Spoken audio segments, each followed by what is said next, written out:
Review of phone man Telugu dub movie. Phone man అంటే gold man అని అర్థం. Malayalam actor Basil Joseph నుండి ఏదైనా సినిమా వస్తుందంటే వెంటనే చూసేస్తా నేను. ఎందుకంటే మనోడు ఏదైనా సినిమా సెలెక్ట్ చేసుకున్నాడంటే మినిమం గ్యారంటీ సాటిస్ఫాక్షన్ ఉంటుంది. అండ్ మనల్ని రిస్క్లో పెట్టే అంత తలపోడి సినిమాలు అయితే చేయడని నాకు గట్టి నమ్మకం.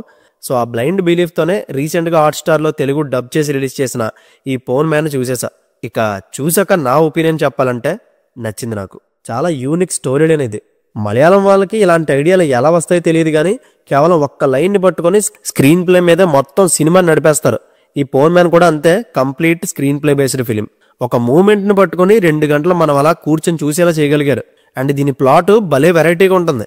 గోల్డ్ డీలర్గా చేసే హీరో పెళ్లి కోసమని ఒక ఫ్యామిలీకి బంగారం ఇస్తాడు.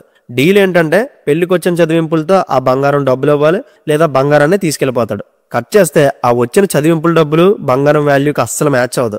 ఇప్పుడు మన బసిల్ జోసెఫ్ ఏం చేశాడు, తన బంగారాన్ని కానీ లేదా డబ్బుని కానీ వెనక్కి ఎలా తెచ్చుకున్నాడనే అతని ఇంక్రెడిబుల్ జర్నీయే ఈ మూవీ స్టోరీ. ఇందులో ఎంటర్టైన్మెంట్ కన్నా కూడా ఒక deep rooted strong social message ఉంటుంది. కొత్తగా పెళ్ళైన అమ్మాయి కట్నంగా బంగారం తెస్తే తనకన్నా ఆ బంగారానికి వాల్యూ ఇచ్చే మనుషుల్ని చూపిస్తారు. మనది కాని దాన్ని కాపాడుకోవడానికి విలను ఎంత ఎక్స్టెండ్ వరకైనా వెళ్ళిపోతాడు. అంతేకాదు బంగారం ఉంటేనే వాల్యూ అని తెలిసి పాప అమ్మాయి తరపు లేని వాళ్ళు కూడా ఏం చేయలేకపోతుంటారు. ఈ 2 ఫ్యామిలీస్ మధ్య మన హీరో తనకి రావాల్సిన దానికోసం పెద్ద యుద్ధమే చేస్తాడు. కత్తిపోట్లు గుచ్చుకున్నా సరే అసలు నెవర్ గివ్ అప్ అనేలా ఉంటుంది ఆ యాటిట్యూడ్. ఎక్కడ తగ్గడో బ్రతిమలాడ్డో అయినా సరే చివరి వరకు ఆ పోరాటం ఆగదు. అండ్ దీని స్క్రీన్ ప్లే ఎంత బాగుంటుందో అంతకు మించి స్ట్రాంగ్ పర్ఫార్మెన్సెస్ ఉంటాయి. యాంటగనిస్ట్ గా చేసిన సజిన్ గోపు గారు కానీ, యాక్ట్రెస్ లిజోమల్ జోస్ కానీ, ఇంకా మన బసిల్ జోసెఫ్, ఈ ముగ్గురి నటన చాలా బ్యూటిఫుల్ గా ఉంటుంది. అలా అట్రాక్ట్ అయిపోతాం అంతే. అండ్ ఇంకా టెక్నికల్ గా కూడా సినిమా బాగా నచ్చింది. ముఖ్యంగా సినిమాటోగ్రఫీ చాలా అథెంటిక్ గా అనిపించింది. ఇంటి నుంచి బయటకు వెళ్ళాలంటే ఎవరికి వాళ్ళు పడవలు వేసుకునే వెళ్ళాలి. రోడ్డు మార్గం లాంటివి ఏమీ ఉండవు. అండ్ ఆ ఇల్లులు, పొలాలు, చెరువులు భలే నచ్చే నాకు. అండ్ తెలుగు డబ్బింగ్ కూడా బాగా కుదిరింది, కానీ తెలుగు సాంగ్సే ఎక్కలేదు. అండ్ ఫస్ట్ హాఫ్ లో బసిల్ జోసెఫ్ వచ్చే వరకు సినిమా చాలా స్లోగా వెళ్తుంది. బట్ అతని ఎంట్రీ నుంచి కథలో ఇన్వాల్వ్ అయిపోతాం.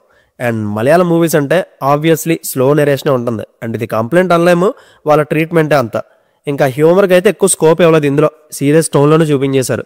కానీ బసిల్ జోసెఫ్ ఇచ్చే ఎక్స్ప్రెషన్స్ కానీ అతని ఫ్రస్ట్రేషన్ మనల్ని పక్కా ఎంటర్టైన్ చేస్తుంది. సో హ్యాపీగా ఫ్యామిలీతో కలిసి చూడడానికి చాలా బాగుంటుంది మూవీ. అస్సలు మిస్ అవ్వకండి. జియో హాట్స్టార్లో తెలుగులో స్ట్రీమ్ అవుతుంది. అండ్ ఫైనల్గా ఈ మూవీకి నేను ఇస్తున్న rating 3.25/5. So see you in the next video. Take care friends and thank you.